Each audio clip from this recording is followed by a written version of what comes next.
risk communities has presented some webinars through the LANDFIRE webinar series in the past, and so it's good to be back. I'll also add that, you know, I not just a LANDFIRE user, but going back to the first national production cycle, I was part of the LANDFIRE production team back 2004 to 2009, and happy to say that I'm kind of back in the LANDFIRE family, because the group that I'm now director of, the Fire Modeling Institute at the Missoula Fire Lab, is now back in LANDFIRE, in that we have an employee working with us who is very familiar to all the LANDFIRE folks, Tobin Smale, who is, I think, on this call. And he's now a member of the Fire Modeling Institute, but still working for the LANDFIRE program with the fuels data, and he's going to help us moving forward, bringing our science from the Fire Lab and elsewhere into the LANDFIRE program. So we're excited about that.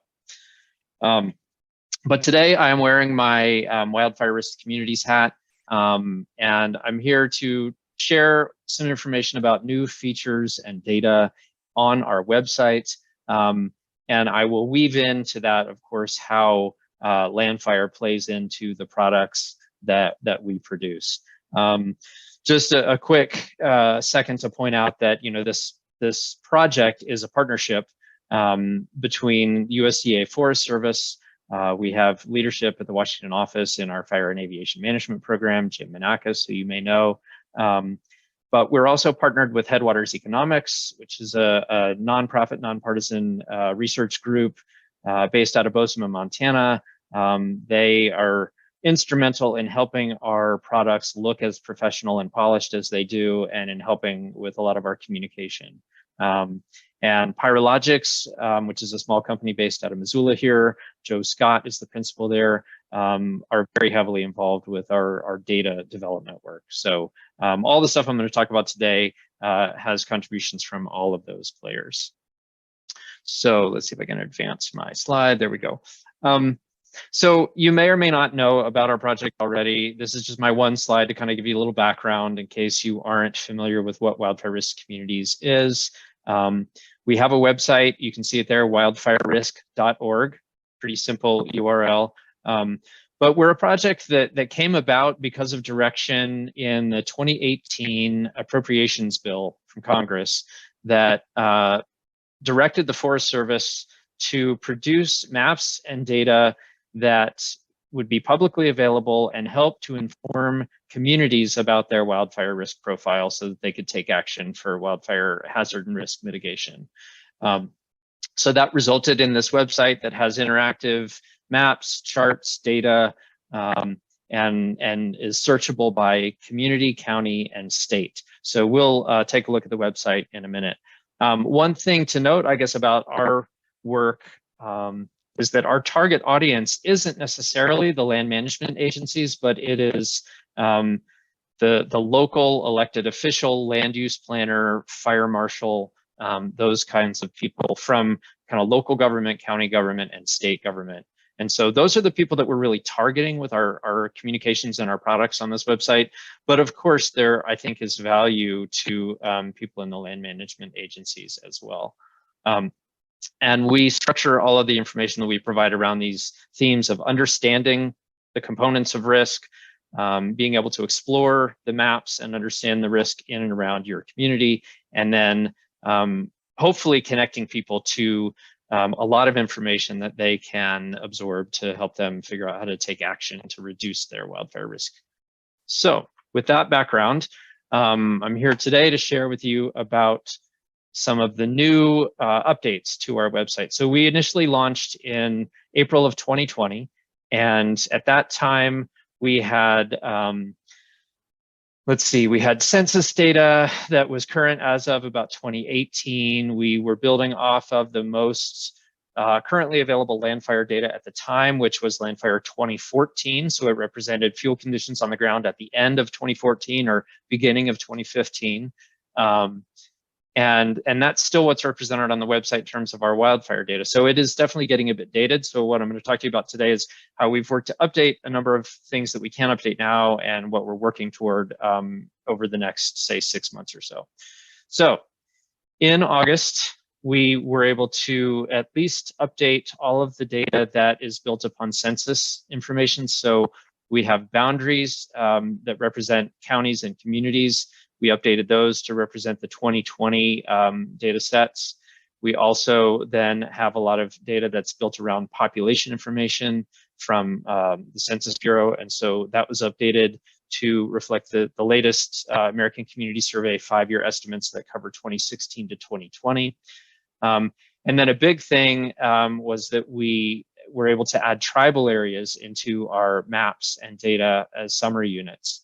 And the 2021 IIJA, the infrastructure, I forget what all those letters stand for, but the Infrastructure Act essentially asked the Forest Service to be able to map at-risk tribal communities. And so this is our first step towards doing that. We're actually still in the works of working all the way up to the highest levels of government, the USDA and the White House, in terms of an official government rollout of this, but it went live in August.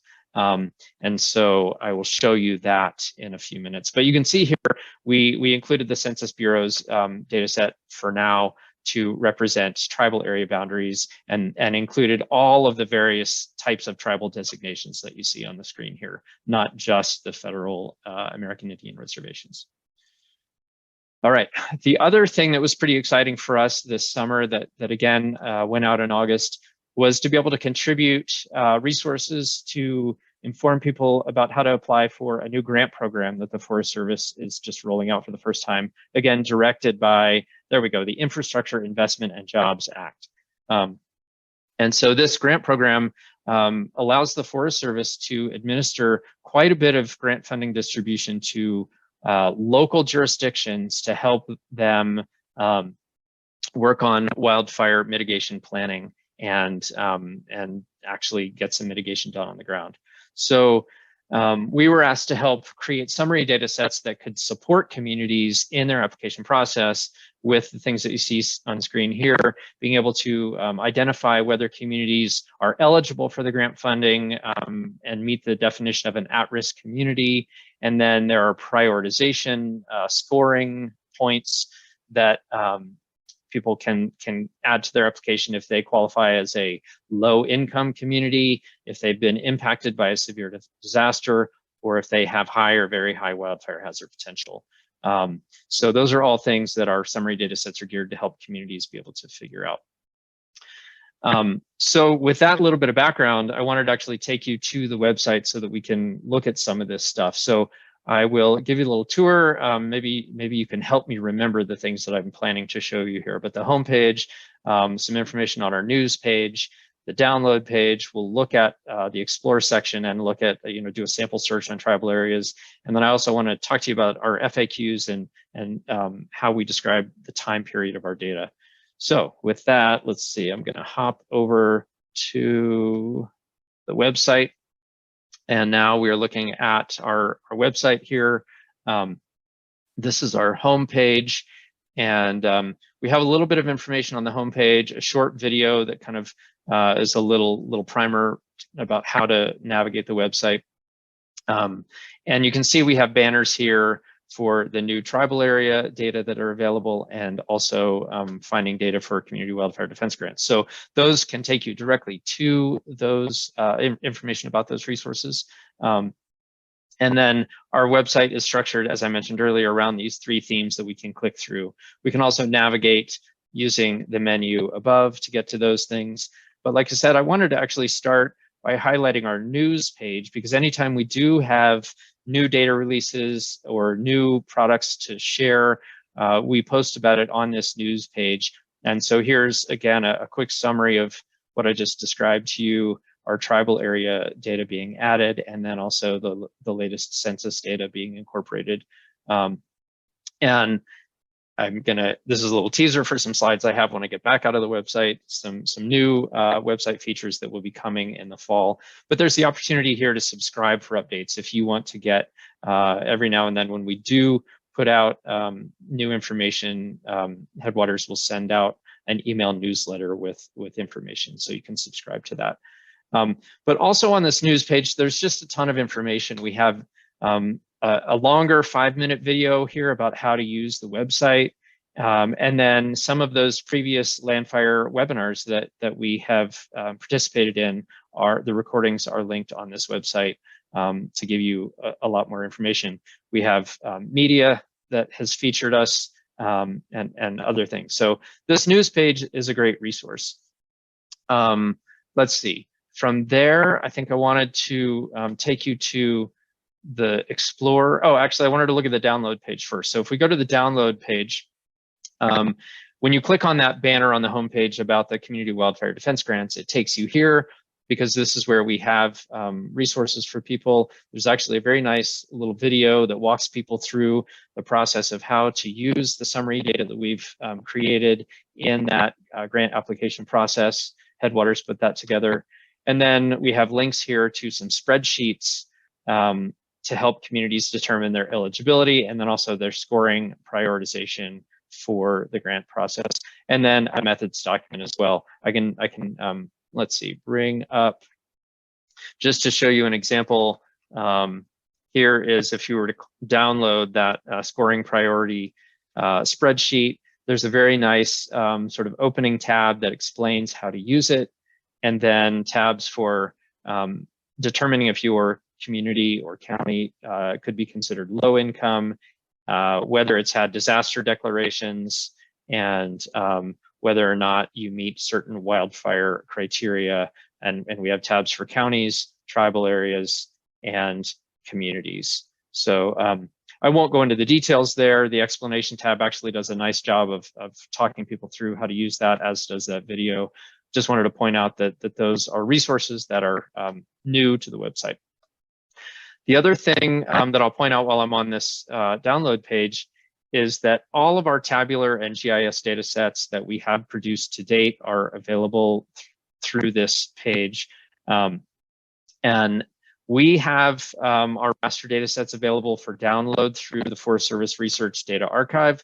There is also a link here, which I'll click on quickly. Maybe I'll open it in a different tab. Esri, so the Forest Service helped us publish all of these raster data sets as services, and then Esri incorporated them into their Living Atlas. And so all 15 of our raster data sets actually can be used as services, which is pretty handy. Back to our website though, we have 2 different data packages. The first covers data sets that are wall-to-wall across the United States. So every pixel has a value. And then the second set is just for populated areas. So we actually produced a housing unit density raster using Microsoft building footprints and census data. And then off of that, we also have a population density raster. We have a building coverage raster from those Microsoft building footprint data. And then some of our wildfire exposure, hazard, and risk data sets that are masked down to just where we have housing units currently. And then actually a polygon data set that shows expanded areas around communities that we also use in our summaries. So just a highlight there of some of the data that are available. So now I am going to take us back to the homepage, and we're going to jump into the Explore section. And this is where you can search any community, tribal area, county, or state nationwide. And the tribal area search feature is new. So I'm gonna, let's see, I'm gonna take us to, if I just start typing, you can see there's kind of an auto complete drop down list that will show up. And we could choose here from a list of communities, but there's also, you see here, the Pine Ridge Reservation in South Dakota. And so we can come here and it opens up to our risk to homes map, which is a map that incorporates burn probability. It incorporates the conditional fire intensity that we would expect at any given pixel. Actually, the conditional probability of intensity in 6 different flame length classes. And then a very generalized way to think about the effect of wildfire on a structure. And it's a hypothetical in that it says, if there were a structure on every pixel on the landscape, what would the relative risk to that structure be at this place based on the expected wildfire likelihood, intensity, and susceptibility. And then what we do with those data is we summarize by the particular geographic area. So with tribal areas, we've included it as in this summary table and chart with counties. And so what we can see here, we have the summary statement that says populated areas in the Pine Ridge Reservation, South Dakota portion, have on average greater risk than 97% of tribal areas and counties in South Dakota. So for the purposes of percentile calculations, it's grouped in, tribal areas are grouped in with counties. We can also change that comparison to the nation. So we can ask the question, not just how does it compare to other tribal areas and counties in the nation, but how does it, or in this state, but how does it compare nationwide? Still very high, 95th percentile when we compare to counties and tribal areas nationwide. We also then characterize the exposure type. And so this tells us a little something. It's actually building on LANDFIRE fuels data. If a place here is shown as having a LANDFIRE fuels map that is a burnable fuel model, then it's considered to have direct exposure to wildfire, meaning that a structure located in those places would be embedded within a wildland fuel matrix. If it's indirectly exposed, that means that it is in a non-burnable fuel model, typically developed fuel model or developed area, and but it's within a distance from wildland fuels where it could be exposed to wildfire through ember transport.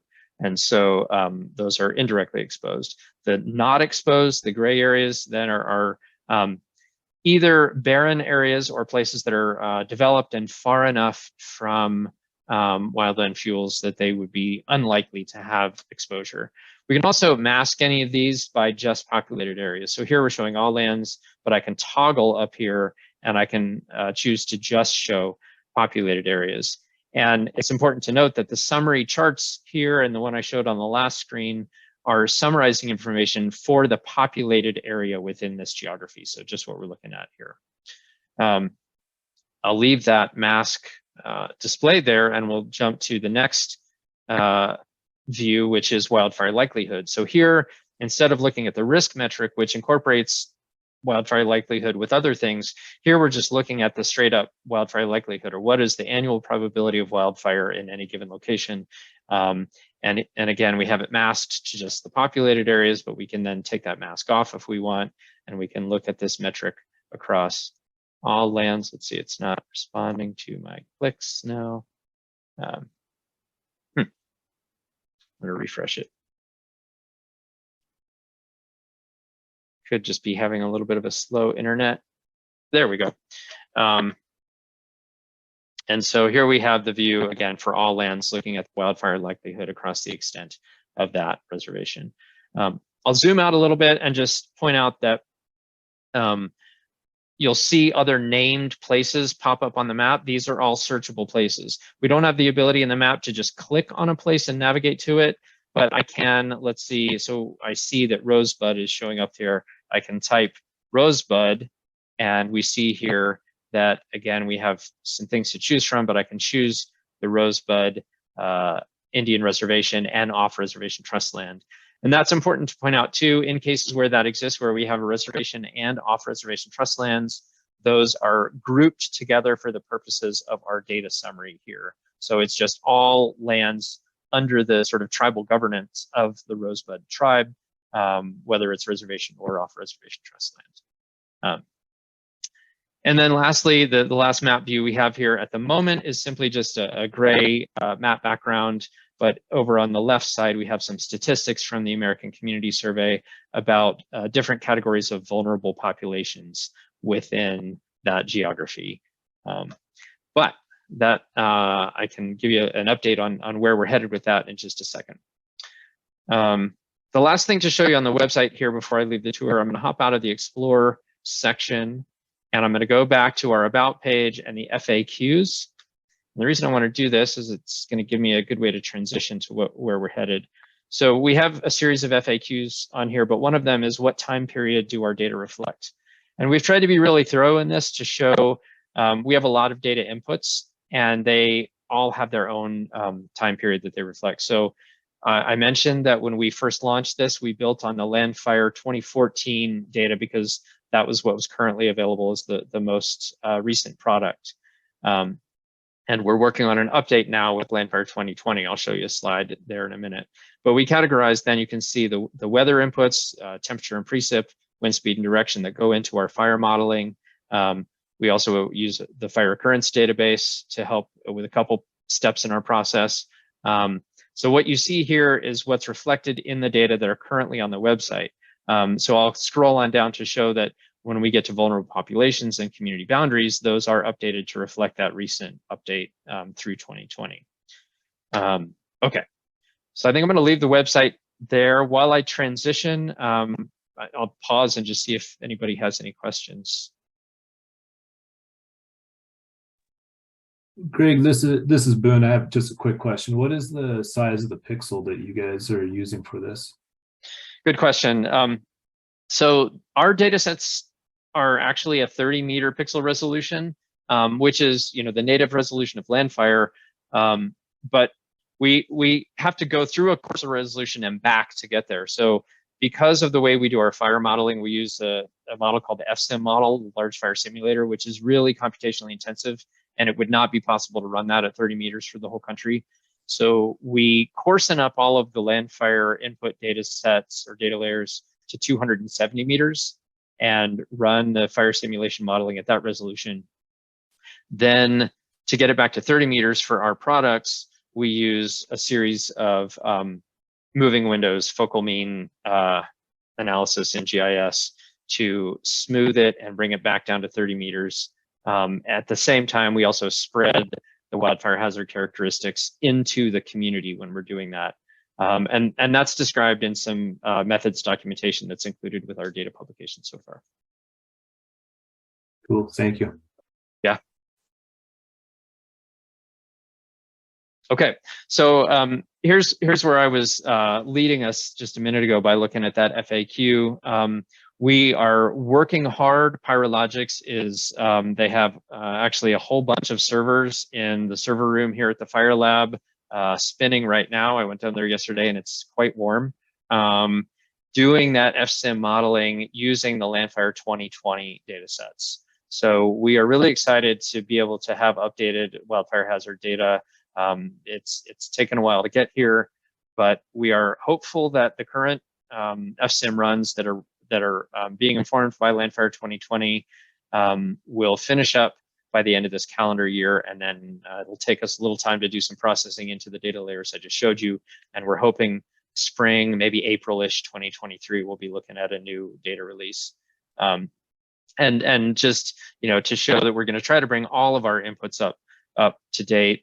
In that modeling that's happening right now, we're using weather inputs that reflect 2006 to 2020.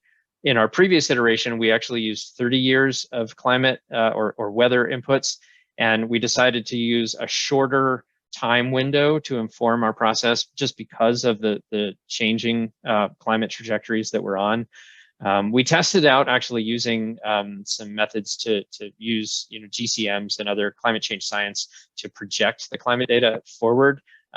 Ultimately, we ended up feeling like maybe next time around, but we weren't quite ready to go down that road this time. So instead, we're just shortening our time window for our weather inputs. We still, with those weather inputs, use a statistical process to generate tens of thousands of different weather season or fire season weather streams using statistics based on that time period. For winds, again, we updated all of our data. We use RAWs records, but we updated it to the extent possible in each of our modeling regions. Fire occurrence, we're using an updated version of the fire occurrence database that goes through 2020, which is not publicly available yet, but should be, I don't know, at some point in coming months. And then, so our wildfire hazard data will kind of be an amalgamation of 2020 to 22 conditions. The other kind of exciting thing is Microsoft housing or Microsoft building footprints data are getting a little bit dated and stale, and Microsoft has not continued to update that product publicly anyway. And so Pyrologics was able to acquire a data set called 3D buildings, which builds upon the Microsoft data, but enhances it quite a bit. And so we are excited that we'll have better housing footprint data for our 2022 release or 2023 release as well, for our housing density and other products built on that. Okay, that's the data update. I'll just talk through some quick website updates that we're excited about that we should be able to do sooner than that data update. So we're looking at probably fall, sometime here in the fall of 2022. Headwaters has been doing a lot of work on redesigning the interface of our website to give it a little bit more of a modern, scrolly feel to it. So, you know, our website already is mobile friendly. It works on, you know, computers. It works on phones and tablets. I think this will even just make it more friendly on the diversity of devices. So instead of when I did that search a minute ago, and you saw the page with the map on the right side and the charts on the left side with a little bit of a summary sentence, instead, here's a mock-up of what our new design will look like. You'll search a place, and then you'll get this landing page that will give you a kind of a bold summary statement for your community. It'll actually assign, you know, is your community, does it have low, medium, or high risk? And then looking at those different map views that we just stepped through, it'll give you a little thumbnail sketch of each one with a little, again, low, medium, high ranking.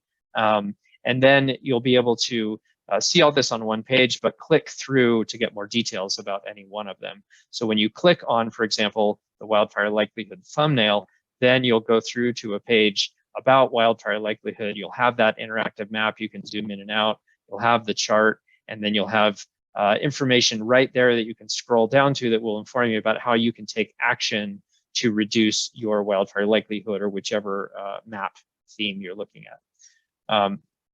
We're really excited about updates that Headwaters has been working on for our vulnerable populations tab. So I pointed out right now it's just a gray canvas background, but in this update coming this fall, we'll actually have an interactive map in there with census tract boundaries as the base mapping unit.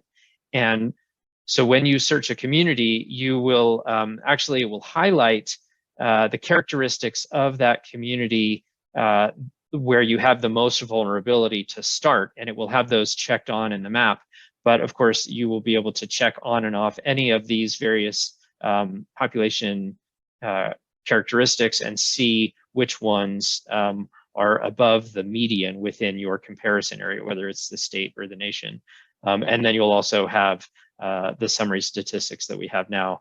And so I think we'll also have some resources, again, that you can scroll down to learn about, you know, what you can do to address those vulnerabilities. So that'll be a really a big improvement with respect to our social vulnerability information. The other thing we're doing on our website right now, on the reduce risk section, we have the information categorized. We're updating those categories a bit. Right now, I believe we have home ignition zone and home hardening as separate categories. Those are going to be bundled into an ignition resistant homes category. We're going to have a new smoke ready category to help people understand what they can do to make their community smoke ready. We'll have a new section about equitable risk reduction, which again will build on that improvement that I just talked about. So just some subtle changes, but our hope is that that will help direct people to what they can do. And likewise, we're going to provide this matrix where people can choose what their role in a community is. So for example, you're an elected official, it will highlight the categories of risk reduction that are most relevant to your role. And so this, again, will help just direct people towards the information that's most relevant to them. And that, I think, concludes my little walkthrough of our recent updates and coming improvements. So I'm happy to open it up for questions and conversation. Like I said, Jim Manakis is our kind of national program lead on this at the Washington office, and Kelly Pale is leading the effort on the Headwaters side, and I believe Kelly is on as well today. So I'll hand it back to you, Megan. Thanks, Greg. I learned a lot. You guys have been busy in the last little bit. So Sunny has a question. Go for it. Sure, thank you, Megan. It appears that the risk and the impacts that you're assessing within the system is focused on structures and response to that. Do you Yep. include any component by which risk is being assessed or managed to reduce impacts to ecological assets? And if so, how are you doing that? Yeah, it's funny that you asked that. Actually, I had to jump off a call earlier in the last hour because we are working to address that exact question. So this particular project, Wildfire Risk to Communities, you're 100% right. It is focused on the risk to structures, to the built environment. And that's on purpose because of the direction that we got with this project and the audience that we're trying to reach.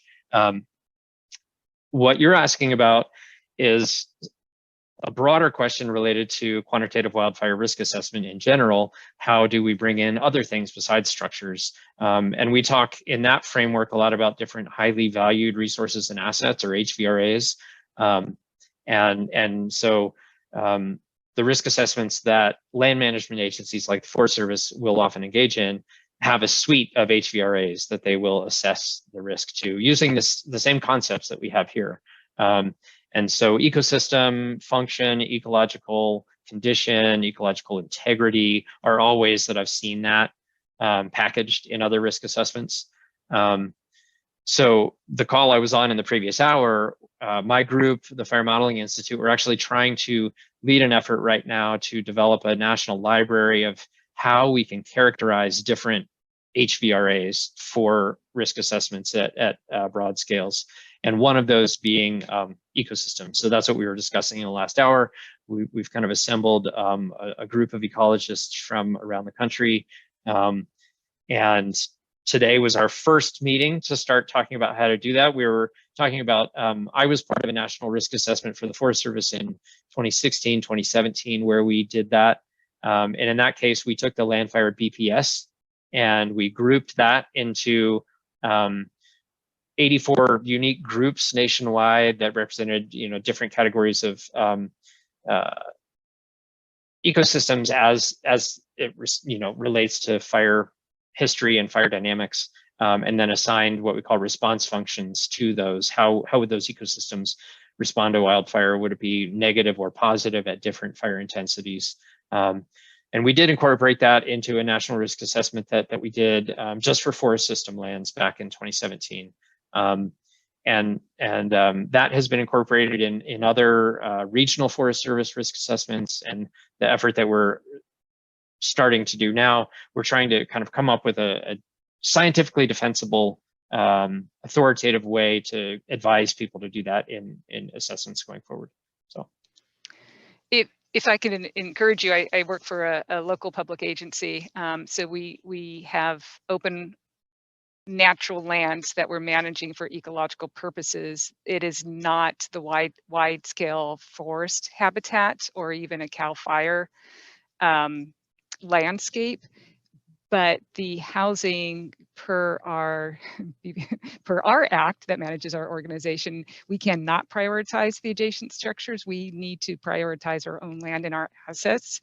So it's a different approach. I've seen the HVRAs, some other applications call them SARAs, right? So to incorporate it as a component versus to incorporate it as a goal, I think changes the influence of how the model is run and what the outputs are. So if there's a way for you to maybe think about how you're tweaking the goal or objective of that, that would be useful for some of us. Yeah. So where are you? I'm in California. Okay. So it's yeah, it's just unique when we're managing for different regulatory needs. Obviously, California has some more detailed regulatory requirements, and so when we're managing for ecological assets that have other permitting requirements as well, and we're trying to incorporate that wildfire risk component into it, the ecological value becomes more of the priority for us, and how we can create treatments that have that dual purpose is really our objective. That's what we're looking at right now and trying to figure out how to do. Yeah, no, that's great. I really appreciate that feedback and that perspective. So I would I will definitely take that to heart, and maybe I would be interested in talking to you further. Yeah, that'd be great. Thanks, Greg. Thanks, Sunny. Anybody else? Hey, Greg, it's Tobin. Hey, Tobin. Say, so in the community where I live, we have a Firewise program. Are there any talks with Firewise and the risk to communities kind of partnering up in some way? I believe so, and I don't know if Kelly's on, if she wants to take that. I know there's a lot of communication with the Fire Adapted Communities Network, or FACnet, in trying to have consistent messaging, and FACnet has been developing a lot of resources lately. The Firewise community thing is something that is run through NFPA, right? The National Fire Protection Agency. Right. I think it is. And so we definitely communicate with them. We link to them as a resource on our site. I don't know the extent to which our data play into Firewise community guidelines or recommendations. So I guess I don't know, other than the fact that there's obvious sort of ways in which we're trying to address the same things, or provide resources to inform communities. Yeah, Greg, I'll just weigh in. Thanks, Kelly. Briefly. Yeah, Kelly Pale, I'm with Headwaters Economics, and we help manage a lot of the content on the reduce risk side of the website.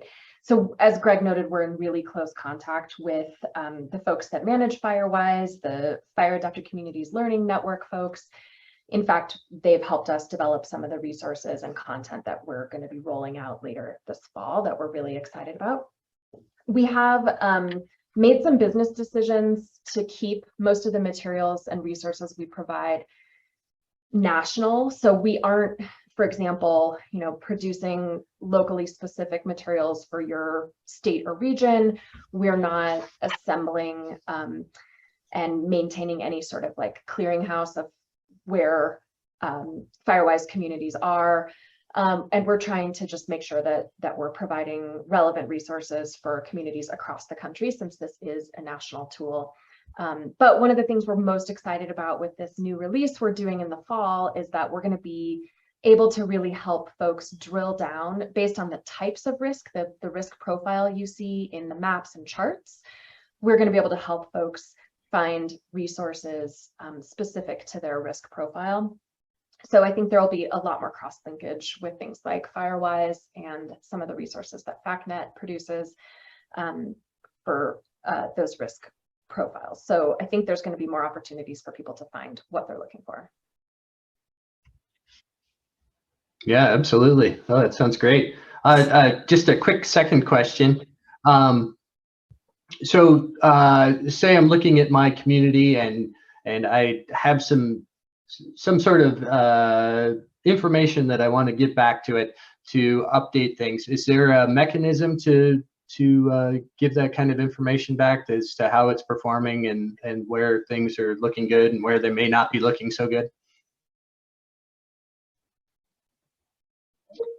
Yeah, I mean, I guess we have a contact opportunity on the website. We certainly welcome feedback. I mean, so you're saying, Tobin, if you say explore the map and you see things about the way that we're mapping risk or other elements on that we provide on our website, if you see things, maybe areas that don't match what you see on the ground, how can you give us feedback about that? Is that really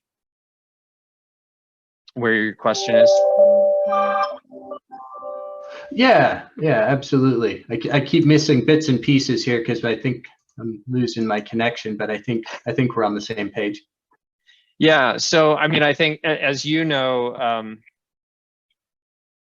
the way that this stuff gets built, there's a lot of complexity in terms of LANDFIRE maps fuels in a certain way. Those fuels then get interpreted and fed into the fire behavior modeling. The fire behavior modeling gives us outputs about, how likely fires are to spread across those landscapes. We have a stack of simulated fire perimeters that are based on the fuel characteristics and the weather scenarios and all that. And so by the time we get the outputs of, say, burn probability and the conditional and flame length probabilities that feed into our risk metrics, there's a lot of stuff and a lot of process that's gone into making it look that way. So, obviously, just like LANDFIRE deals with a lot when you get feedback, it's not as simple as just saying, well, okay, we're going to tweak the map to lower the risk or make it look different here. It's almost like the full circle of feedback of, making sure that the fuels are mapped in such a way that they represent reality as well as possible, and then, can give us the right outputs essentially out of the fire behavior modeling. So. Thanks, Greg. Thanks, Tobin. Hey, I'm going to launch an evaluation poll really quick before anybody leaves. Please take that. It looks like Boone has his hands up. So go ahead, Boone. Yeah, thanks, Greg, for all that information. That risk map is pretty awesome. And, it's some folks are aware we've been working on a risk map here in the state of Oregon, and we recently pulled it back for a few different reasons. But, one of the things I was curious of is, do you set a threshold for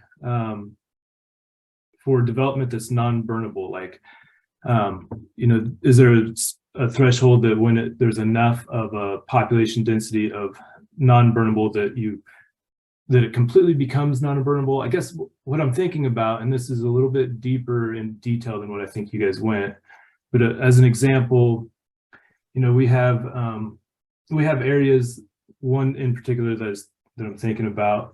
There's multiple places that all live within ag land, right? And then surrounded by that is wildland fuels as well.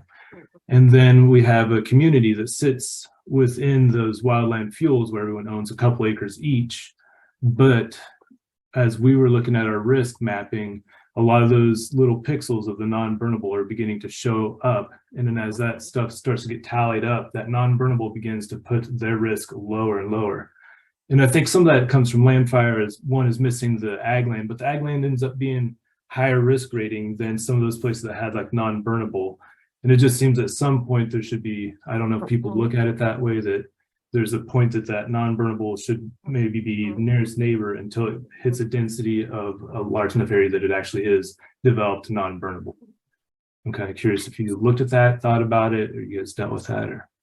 Yeah, definitely. I mean, I feel like that's actually one of the bigger challenges that we faced in producing these data sets, and making them what we felt was really relevant to communities, other than just, you can go and download the 270 meter FSIM model outputs from the Forest Service Research Data Archive.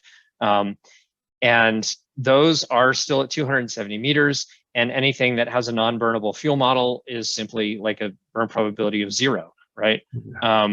And we tried to reflect the reality that we see, that there is some area within the developed landscape that is mapped as non-burnable fuels that really does have a wildfire hazard, largely because of ember transport.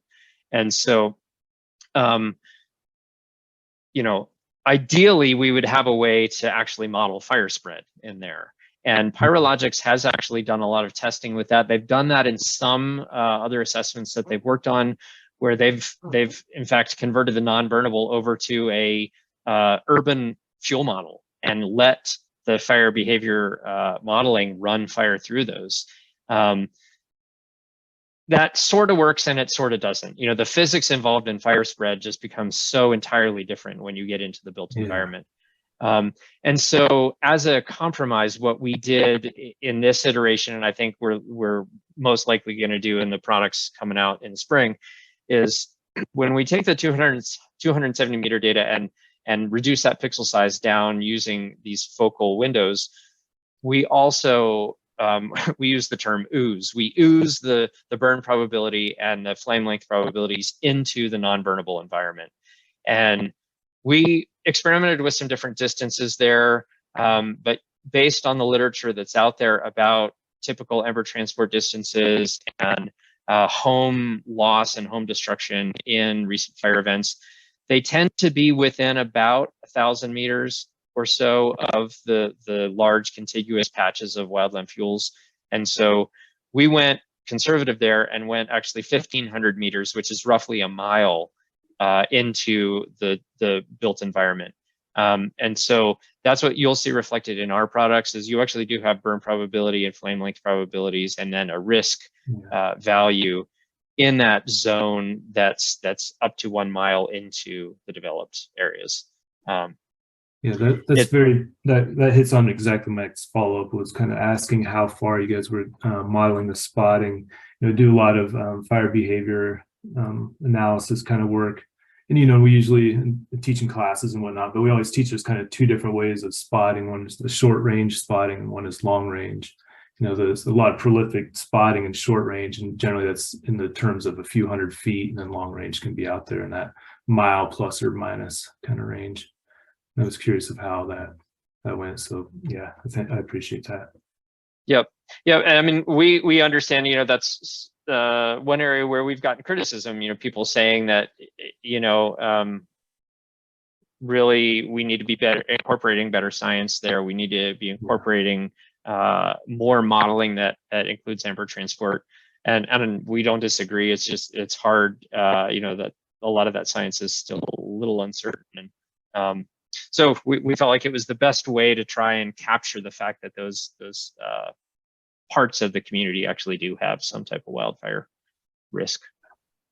Yeah, it's a tough problem. It's I probably lean towards the side of spotting has a bigger impact on that short range, and then the other part of it too is that you're talking about the structures in that non-burnable built environment. And then where it's not really a wildland fuel anymore, but it's a fuel that is way beyond anything in wildland that you just can't model it. And it's like, well, where is that line and what is wildland threat and what is actually a conflagration threat? Exactly. Yeah. And I think that's a distinction that's not often made, that at some point it stops being a wildfire and it becomes an urban conflagration. And we've certainly seen examples of that in the last few years. Yeah. Well, thank you for all that. I'll stop. Cool. Yeah. Good questions. Jerry has a question. Yeah, I see. I have an old background here. I'm all about grid resilience, but my question was, and maybe you kind of referred to it there in your term urban conflagration, but is anyone using the structures as fuel in the models rather than just as something that's at risk? Yeah, like I said a minute ago, Pyrologics has definitely experimented with that, with having an urban fuel model fed into the fire behavior modeling. It's possible. It's possible to do. I think there's just so much unknown. And I think the results that they've gotten out of it have been a little bit unsatisfying in that I think there's just so much uncertainty. We have ways to check what we're getting out of the fire behavior models in wildland fuel areas. It's a lot harder to check whether the model outputs are reasonable when you try to spread a wildland fire behavior model through a built environment.